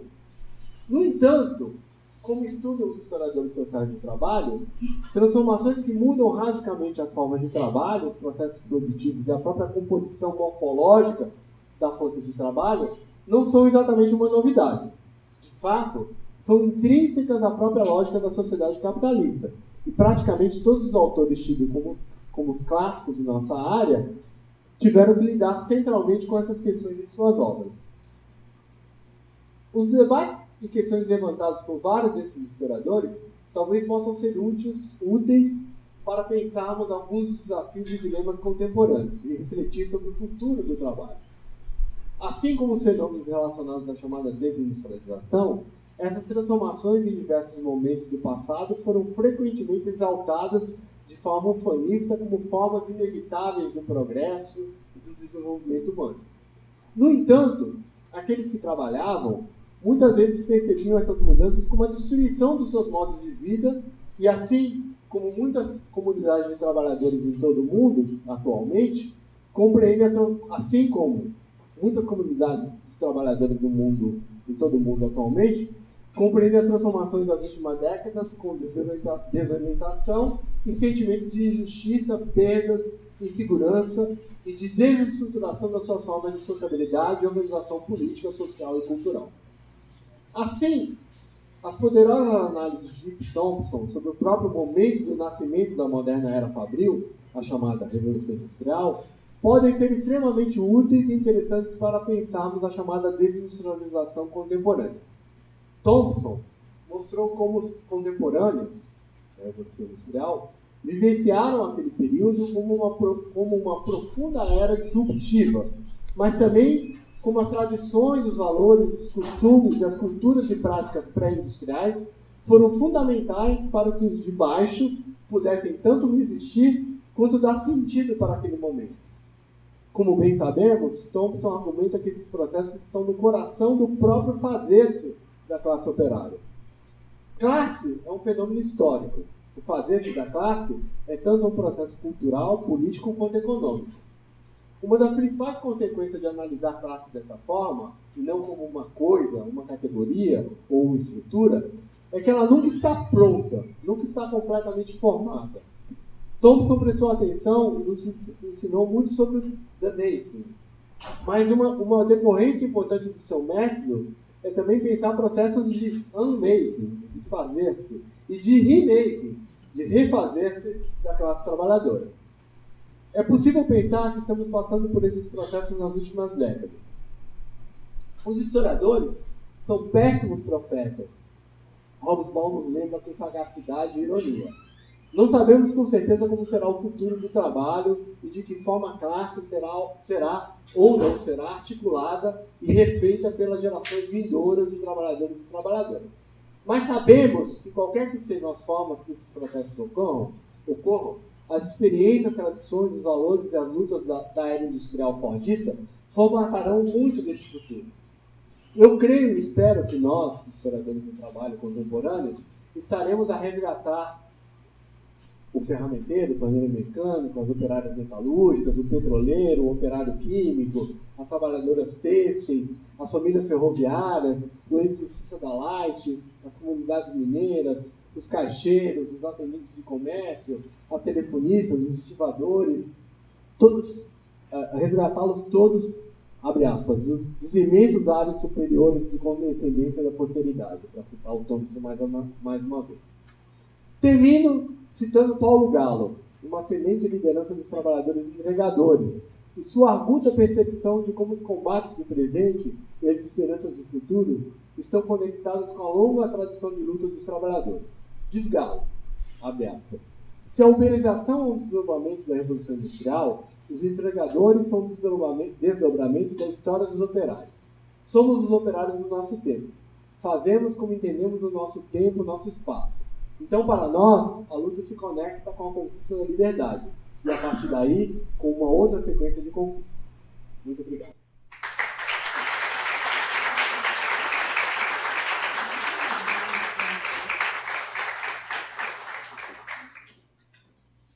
Excelente, muito obrigada, Paulo Terra e Paulo Fontes. Eu anotei várias coisas e fiquei pensando aqui algumas questões para a gente conversar. Eu vou trazer alguma coisa para o nosso papo aqui e depois eu abro para uma rodada de perguntas, pode ser? Bom, em primeiro lugar, destacar evidentemente as brilhantes análises historiográficas e metodológicas que muito nos ensinam sobre a pesquisa em torno da história social do trabalho, mas não só isso, eu acho que em torno do trabalho do historiador. O meu comentário para a fala do Paulo Terra vai muito nesse sentido, né? Porque as conexões entre o que você colocou, Paulo, e o que eu tenho pesquisado nos últimos tempos são muitas, né? Só que em campos diferentes, né? Você está trabalhando com a história global do trabalho, eu tenho pensado em histórias conectadas de intelectuais, numa perspectiva sul-americana, focando no Rio da Prata, Brasil, Argentina e Uruguai. E eu acho que esse olhar mais amplo, né, que vai pensar conexões para além, muito além das nacionalidades, sobretudo quando a gente trata do século XIX, onde essas nacionalidades ainda eram muito fluidas, e aí eu me remeto, sobretudo, claro, a essa região que eu trabalho, eu acho que seja uma contribuição metodológica imensa para a gente pensar justamente, para além daquilo que a gente acha que a nossa realidade tem de excepcional, de singular, como você mencionou, né? E eu acho também que para romper com isolamentos em diferentes sentidos, né? Eu acho que a gente tende a uma tradição historiográfica que isola as análises nesses recortes nacionais, né? E a gente tem entendido cada vez mais como esses processos históricos são processos globais ou processos conectados, que é a maneira como eu tendo a trabalhar mais, né? E isso vem de uma ampliação de um olhar metodológico, entender, no meu caso, entender como esses sujeitos se influenciam mutuamente, produzem conhecimento juntos, olham para o passado em diálogo, né? Enfim, rompendo portanto, com a perspectiva do isolamento, sobretudo entendendo esses sujeitos em constante circulação. Eu acho que é um outro aspecto que você colocou e que tem tudo a ver com o que eu venho trabalhando e que eu entendo hoje, e é um olhar, é uma questão de um olhar sobre o objeto, né, que eu entendo hoje como um caminho no meu trabalho fundamental para se compreender a história intelectual. E aí eu queria trazer um desafio, né, que eu acho que é um desafio importante quando a gente trabalha com essa perspectiva, né, que é quando a gente aborda a partir da história global ou a partir da história conectada diferentes realidades nacionais, né, a gente está lidando com aquilo que aproxima, com experiências comuns e também com aquilo que diferencia, né, e que traz com experiências que são divergentes também, né, com realidades que também são particulares. Eu acho que isso traz uma série de desafios quando a gente pensa nessa perspectiva mais ampla, conectada. E isso, para mim, é um desafio, né, que me acompanha desde o doutorado, quando eu trabalhava com o Brasil e Argentina, e agora mais ainda quando eu acrescentei o Uruguai. E aí eu queria saber como você lida com esse desafio. Para mim, é um desafio. E eu acho que é um desafio importante também quando se trata de uma história global do trabalho, tal como você apresentou. Eu queria que você comentasse um pouco isso, se você puder. Paulo Fontes, sensacional, assim, eu acho que para a gente pensar o presente e as questões políticas que transpassam as relações de trabalho no presente, acho que foi uma fala assim, de muita reflexão e ampliação de horizontes, eu achei sensacional. E aí eu fiquei pensando, né, no quanto esse processo de desindustrialização representa de esvaziamento político do mundo do trabalho, né, de esvaziamento da politização hoje do mundo do trabalho, né, e da própria experiência de classe, né, ao final você trouxe o Thompson, enfim, né, a questão do fazer-se classe, né, da experiência, enfim, e aí eu fiquei, você chegou a colocar em alguns momentos, né, como é que determinados grupos aí de trabalhadores vão apoiar então a extrema-direita, né, o Trump, o Bolsonaro, enfim. E aí, quanto esse processo, aí eu trago para a gente conversar um pouco mais, né, no caso, o quanto esse processo interessa a extrema-direita hoje, né? E, obviamente, claro, todo um processo de precarização do trabalho, né? E aí eu fiquei pensando, né, quando o professor Paulo falou sobre essa invisibilização do trabalhador, né, desqualificação dos trabalhadores, enfim, nesse termo do empreendedor, né, como é que esse termo é parte disso, de uma profunda despolitização do trabalho, do esvaziamento completo da exploração. Então, eu estou lá de sol a sol, vendendo sanduíche na praia, sem direito a nada, problema nenhum, né? Mas vou me autodenominar empreendedor porque não quero me identificar com um trabalhador explorado e, né, enfim, e vou comprar esse discurso do empreendedorismo que é cada vez mais forte atualmente. Então, acho que pensar o peso dessa desindustrialização nesse processo de esvaziamento político desse mundo do trabalho, das relações de trabalho, né? E o quanto isso é interessante, né, para todo um projeto de dominação atual e sempre muito glamourizado, né? Assim, é o empreendedor, é o o cara que venceu por si mesmo, o cara que veio de baixo vendendo bala e chegou lá, como se não houvesse exploração, para a gente refletir um pouco mais sobre isso. Eu achei sensacional. Questões, pessoal? Perguntas? Brenda.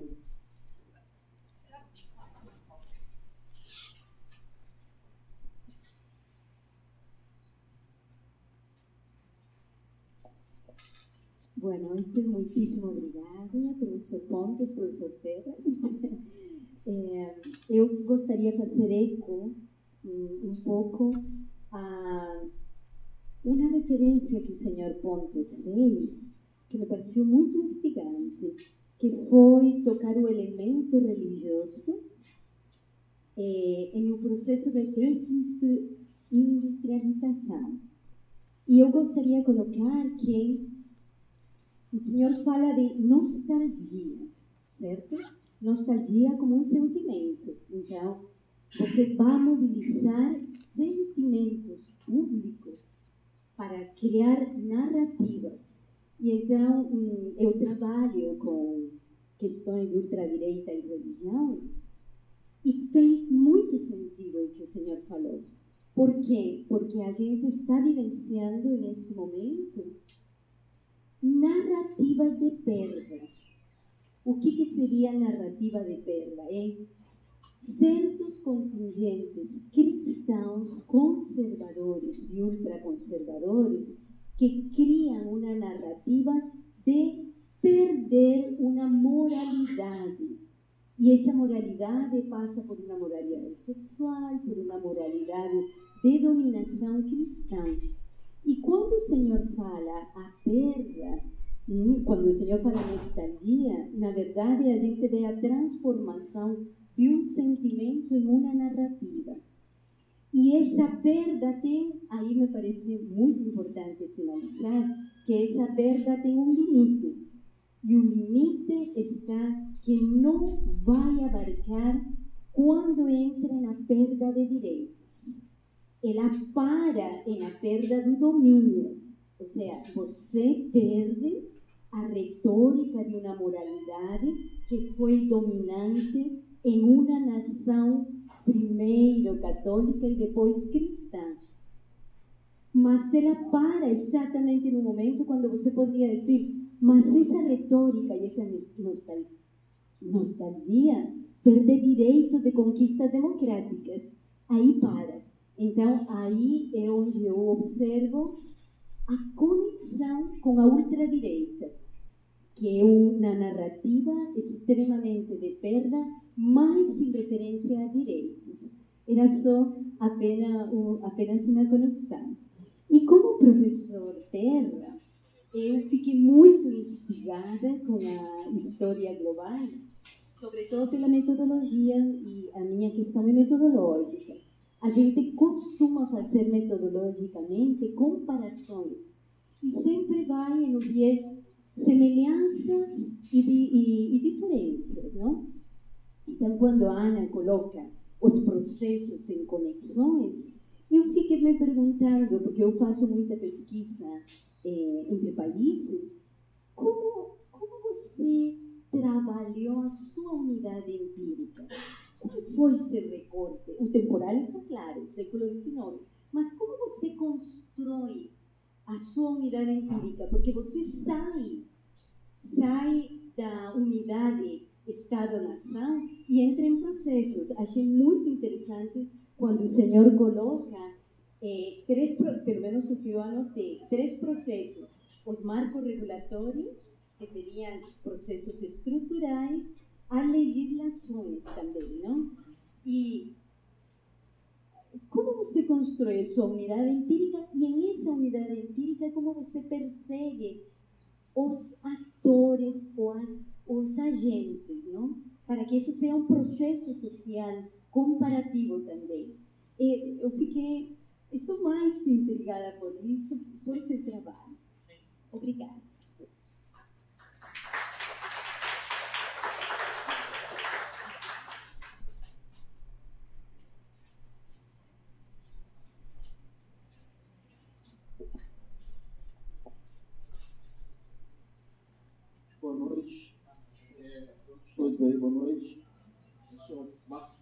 global sobre o Rio de Janeiro. Sou lembrado com certeza, em 99, com a alegria da ida do senhor, da Fórmula Fix, tá? 99, entendi já, né? Eu sou Paulo Terra, eu sou de filosofia, fiz a graduação em filosofia e também de história. Depois fiz também a Lato Sensu, lá no FIX também. Eu só queria fazer uma atenção realmente fabuloso. Fecha a conexão entre a palestra de vocês dois, fecha muito bem. Agora, é interessante o Superra. A gente sabe disso, né? A maior diáspora, até hoje, é a diáspora africana. Né? A maior, a mais sofrida, a maior de todas, né?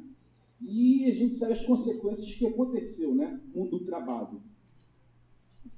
Morte, desemprego, a gente sabe, isso aqui falar, né? E qualquer semelhança com o mundo contemporâneo que a gente tem hoje não é coincidência. Não são coincidências, né? São consequências. São consequências. A gente sabe que a história vai se dar por continuidade. Né? Agora, professor Fontes, eu me preocupo muito com a questão da educação, porque a gente tem que pensar, nós como educadores, também no processo de desindustrialização que acontece na educação. Me preocupo muito com isso, porque eu não sei o que vai acontecer também aqui. Já está acontecendo algumas coisas aí que eu não estou gostando. Acho que ninguém está gostando, inclusive, né? Novo ensino médio, Fundação Paulo Lema, e outras coisas por aí, né? Então, isso não é boa coisa, não, né? É o início da privatização da educação pública. E não é só na educação, não é só no ensino médio, não. Você já está se expandindo para o superior, vai já, né?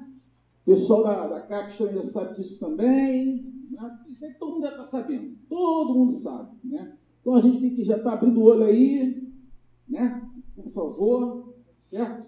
Então, tenho muito medo desse processo de desindustrialização que acontece na educação. E só para encerrar, eu tenho até medo, professor, até desse estilo que eu não lembro, que é chat CPT, né? Chat CPT. Eu fico pensando, será que esse chat CPT vai dar lá no lugar do senhor aí, do professor Terra um dia? Já pensou nisso, professor? Pensou o chat CPT do aluno? Não é brincadeira, não.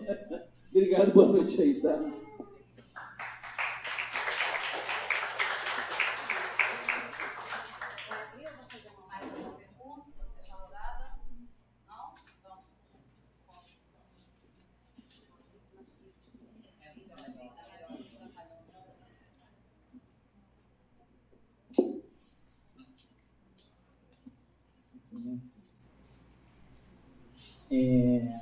Então, obrigado pelas perguntas, pelos comentários. Vou começar respondendo a Ana, né? Eu acho interessante pensar, né, nas conexões, enfim, pensar para além do Estado Nacional, né? E eu quero demarcar aqui que eu acho que não precisa necessariamente chamar de história global, enfim, eu acho que o movimento é mais importante do que necessariamente o nome, né? Apesar que a gente sabe que as escolhas dos nomes implicam em questões metodológicas, né? Mas eu fico imaginando, né, e eu concordo com você, que se a nossa historiografia, no caso da historiografia do trabalho, né, vivenciou esse momento de, ao questionar o eurocentrismo, se voltar para o nacional, né, e se voltar para o local, a gente, mais do que nunca, a gente pode fazer esse movimento agora de pensar essas conexões sem pensar ou voltar ao paradigma do eurocentrismo. Eu acho que é isso que a gente tem se colocado, né? Tanto no que eu estou falando como você, de pensar, inclusive, as conexões sul-sul, né? Então, acho como isso um fator fundamental, né? Mas eu acho que eu quero frisar, né, que sair ou pensar em além do Estado Nacional, né, é fundamental justamente para que a gente reveja até, né, e repense o que há de singular e excepcional no que a gente estuda. Porque a gente não consegue fazer isso se a gente não faz, ou pelo menos não entende, né, ou empreende um olhar além daquilo que a gente está vendo. Né? Então, acho que essa, para vocês jovens pesquisadoras e pesquisadores, eu acho que essa é uma questão fundamental. Concordo inteiramente com você, né, que um desafio importante é pensar, né, nas questões que se aproximam, mas também que se distanciam. Né? E, nesse sentido, acho que é fundamental, e, enfim, vários autores já estão colocando isso, né, que nem tudo está conectado. Né? Nem tudo se conecta. Né? E aí entra também a questão das particularidades. Mas um fator fundamental, achar semelhanças é o primeiro passo, né? Porque quando a gente encontra semelhanças, a gente tem que se perguntar o que elas significam para aqueles contextos específicos, né? O que eu tenho enfrentado, e você também, né? Que isso significa também abrir um campo de pesquisa muito maior, né? Isso também faz com que o historiador e a historiadora também tenha que sair de um lugar de conforto, né? É claro que com os arquivos digitalizados isso se torna mais fácil, mas eu acho fundamental, né? Eu fui uma vez numa fala de um professor de Harvard, não vou falar o nome, mas ele dizendo, não, porque todos os alunos da graduação têm que fazer história global, ir nos arquivos. Eu levantei e falei a mão, eu tenho um aluno que não tem dinheiro para pagar a passagem. Eu vou dizer para ele que ele tem que, a pesquisa dele só vai ser fundamental se ele for no arquivo da Índia, se ele for no arquivo, né, no arquivo europeu, ou se ele for no arquivo... Não é possível, né? Porque a gente enfrenta uma desigualdade, inclusive em termos de produção acadêmica, que eu acho que é fundamental numa discussão de história global. Não dá para achar que todo mundo pode fazer aquela história global que muitas vezes é colocada, inclusive, pelos países do Norte, né? Que é você ir a todos os arquivos, enfim, né? Ter acesso a uma série de documentações. A gente não tem condição material para isso, né? É claro que eu acho que isso não nos inibe, ou não deveria nos inibir, a de fazer tentativas, inclusive, de olhar o que haja produzido, de olhar o que tem digitalizado, né? Por exemplo, na África isso é um problemão, porque quase nada está digitalizado, né? Inclusive, o que você tem de possibilidade são a documentação que está em Portugal, né? Mas também nem tudo está digitalizado. Mas, enfim, então acho que pensar também, né? Eu acho que é isso. Chegou, encontrei as conexões, encontrei as semelhanças. Isso vai, na verdade, é o ponto inicial para você entender o que essas semelhanças elas têm, né, de dimensões de sentido para cada lugar. A semelhança é o ponto de partida, ela não é o ponto de chegada, né?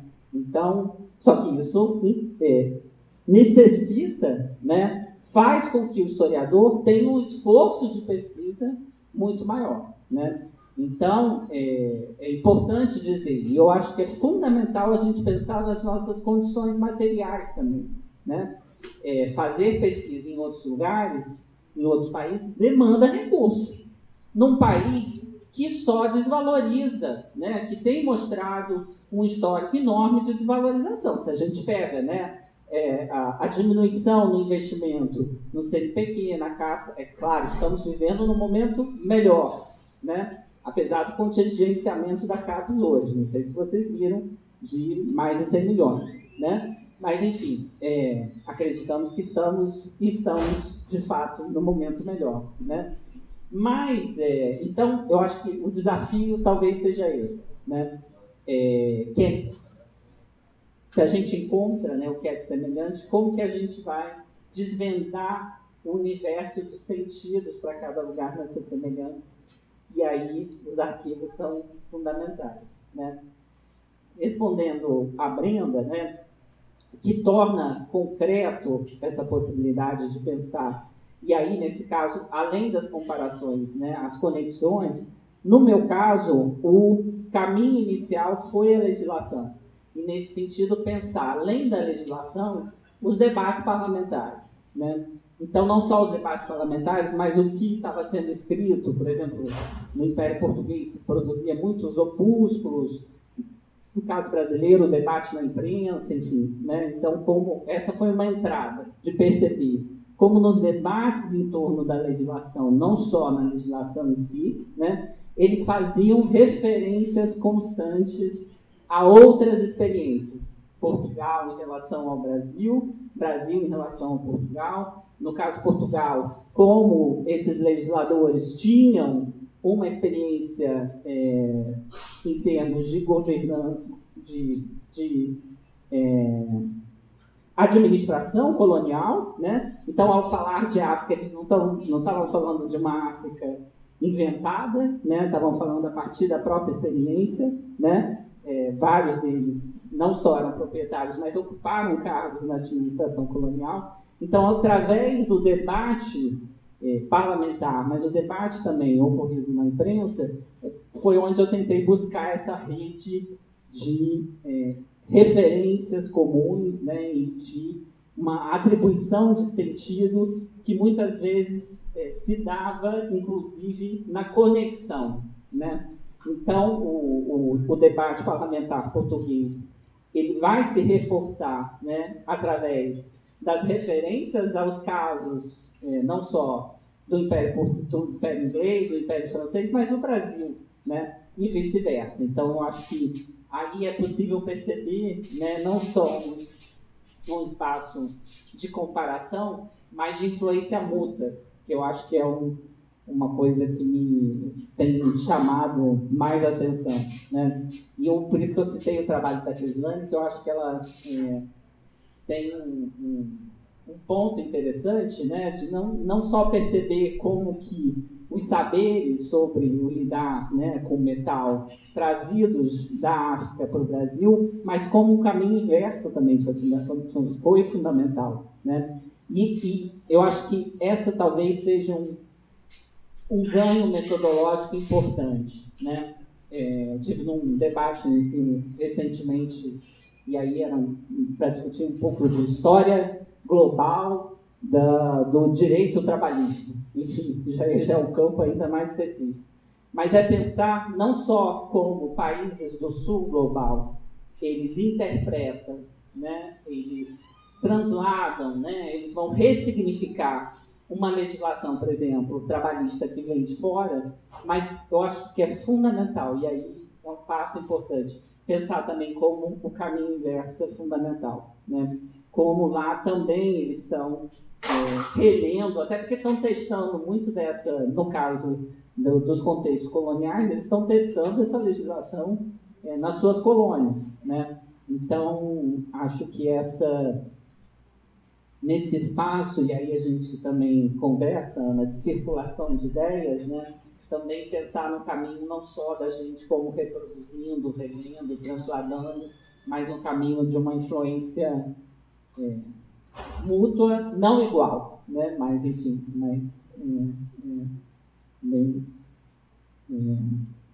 de forma mais conectada, né?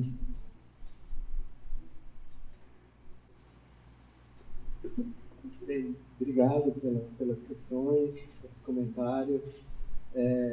Eu acho que os três comentários, na verdade, estão um pouco conectados, para usar a palavra da moda desde a noite. E também estão conectados com a minha aproximação com essa discussão, né? Assim, eu sou historiador, eu trabalho, estudei o mundo industrial, né? Tinha essa aproximação com essa discussão, né? O mundo industrial do Brasil, e eu me aproximei um pouco dessa discussão de industrialização, justamente nessas preocupações que vocês levantaram nas perguntas de vocês, que era um pouco desse esvaziamento do conteúdo político e social do mundo do trabalho na contemporaneidade, e mais que isso, o que nós como historiadores, né, então a minha fala um pouco nesse sentido, o que os historiadores têm a dizer sobre isso? Porque muitas disciplinas falam sobre isso, muitas sobre o futuro do trabalho, o que você tem mais é futurólogo, né? A gente que fica prevendo.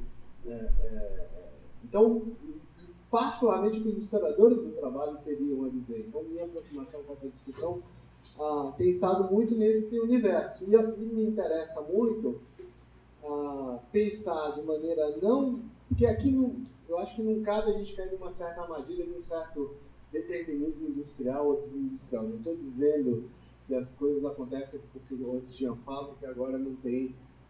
Mas entender isso dentro desse processo, esse fenômeno da desindustrialização, para nos ajudar a entender essas mudanças históricas fundamentais que a gente tem presenciado nas últimas décadas.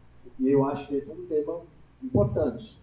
E as evidências que a gente tem tido na literatura internacional, e ainda muito pouco na literatura nacional, que, como eu expliquei, é um tema ainda pouco explorado, é o próprio conceito é pouco trabalhado aqui ainda, acho que nos dão pistas, dão insights interessantes, não, insisto, não para uma relação determinista, mas para entender como que esses processos ajudam, como que essa questão específica da industrialização e da desindustrialização, da reindustrialização, dessas mudanças de paradigma produtivo, no sentido mais clássico do materialismo histórico nesse caso, ajudam a gente a entender as mudanças das subjetividades. Meu interesse tem a ver com as mudanças das subjetividades, né? Como que essas mudanças estão correlacionadas a esses processos, né? Tem a ver, claro, com as coisas da Ardor e do Laval, né, da subjetividade neoliberal, então um pouco como que... E aí, por isso que talvez eu esteja prestando muita atenção para o léxico, né, para as palavras, né? Então,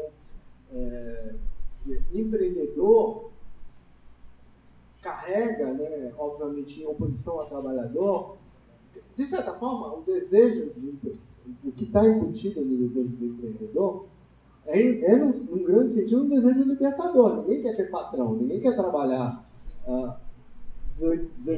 12, 14 horas por dia dentro de uma fábrica fechada em má situação de trabalho. Não é quando eu falo de nostalgia, né, e da idealização do passado, é evitar, obviamente, que há um conteúdo, no próprio empreendedor tem um conteúdo, digamos, libertador humano, no sentido de você... Só que ele é apropriado de uma forma que é, obviamente, pelo individualismo neoliberal, e pela ideia da competição. Você, como empreendedor, você compete com os outros, você não age coletivamente, você não pensa em direitos sociais, no sentido coletivo, com uma lógica do trabalho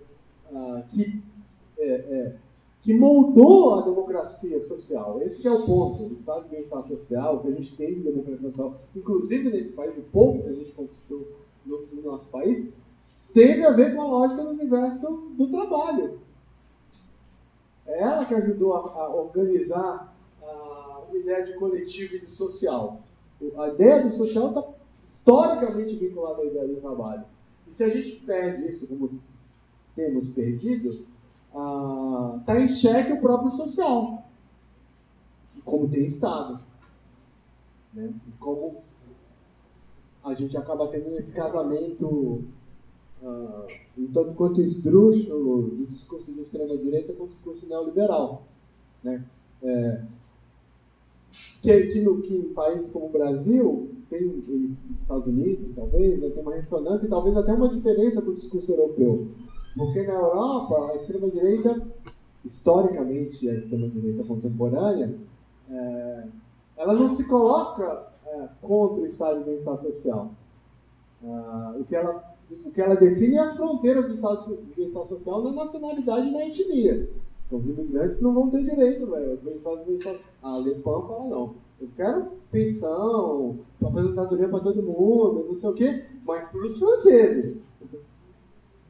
Então, para quem é, na visão xenófoba dela, para quem é culturalmente membro daquela comunidade nacional, né? Então, os árabes, enfim, os descendentes dos árabes, os africanos, descendentes, estariam fora dessa lógica desse estado de bem-estar social que não seria universal, né? Que é, enfim, que é historicamente digamos, o fruto, a cidadania democrática, social, ela se conectou com esse modelo fordista. A gente pode não gostar disso, mas ela se conectou. E quando esse modelo implodiu, ele tem levado junto, não estou dizendo que isso é definitivo nem é determinado por isso, mas tem levado junto a própria ideia, por isso que eu digo no texto. A invisibilização do trabalhador fabril tem implicado na invisibilização do trabalho como um todo, que é uma invisibilização simbólica e física, né? Você fala, pô, os caras estão lá no telemarketing, não sabemos onde, não sei o quê,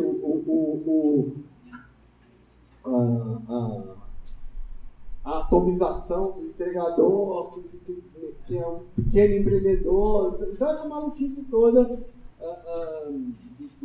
das relações de trabalho contemporâneas e que se reflete no mundo jurídico e como, enfim, o STF tão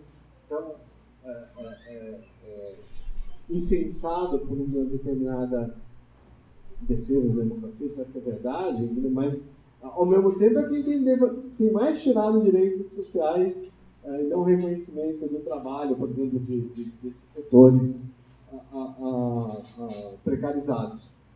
O mesmo Alexandre de Moraes, que felizmente toma atitudes corretas em relação à democracia formal, esvazia a democracia social, a democracia substantiva em muitos de seus atos. Tá? Então, eu costumo brincar, né, que então, voltando a essa coisa das palavras, enfim, nós saímos da teologia da libertação para a teologia da prosperidade, né? Quer dizer, então, você começa a pegar um pouco o que está embutido nesses processos, a meu ver, está correlacionado justamente com a desintegração de um determinado tecido social que foi construído, no caso brasileiro, no Nacional Desenvolvimentismo, né? E que tinha a indústria como, digamos, a coluna vertebral da construção desse mundo.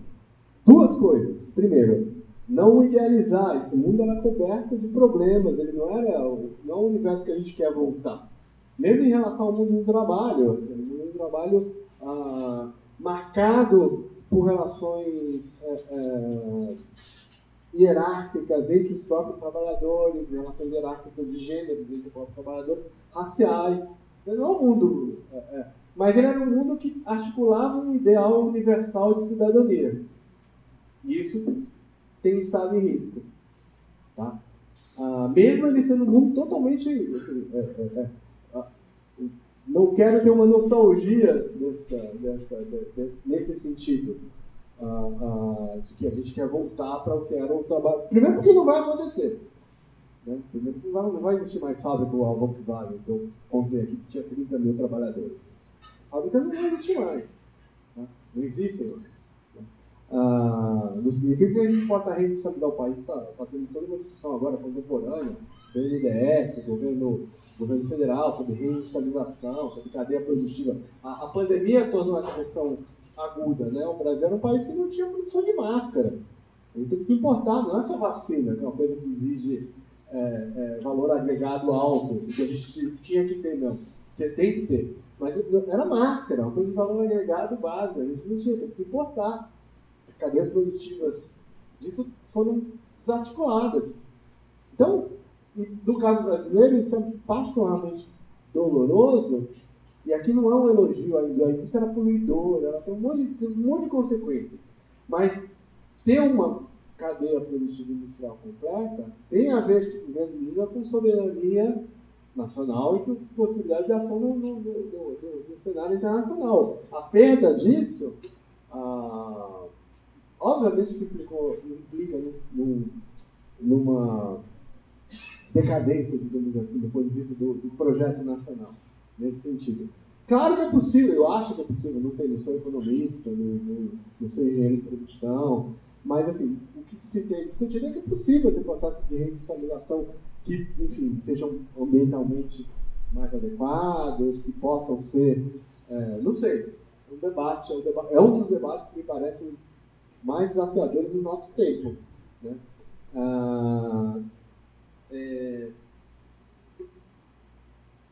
Acho que eu respondi, né? Não sei. Só para terminar, eu gosto eu tenho essa imagem que eu uso em sala de aula, que acho que dá um pouco conta do que eu estou querendo dizer, que é, né, o mundo industrial fordista está para o mundo financeirizado neoliberal industrial, assim como o boxe está para o UFC. Né? O boxe tinha violência, que você se machucava, etc., mas ele era, né, regido por regras muito claras. Né?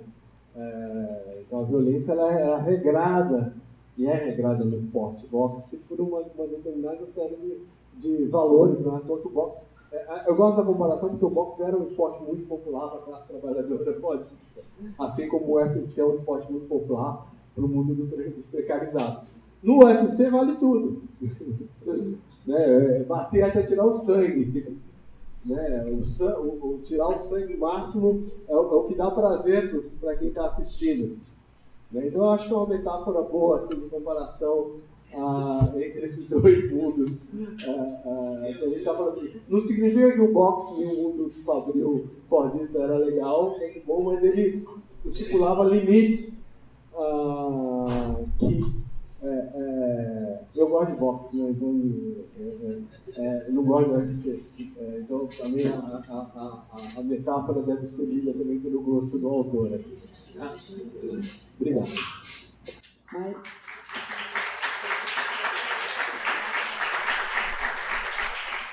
Mais alguma pergunta breve?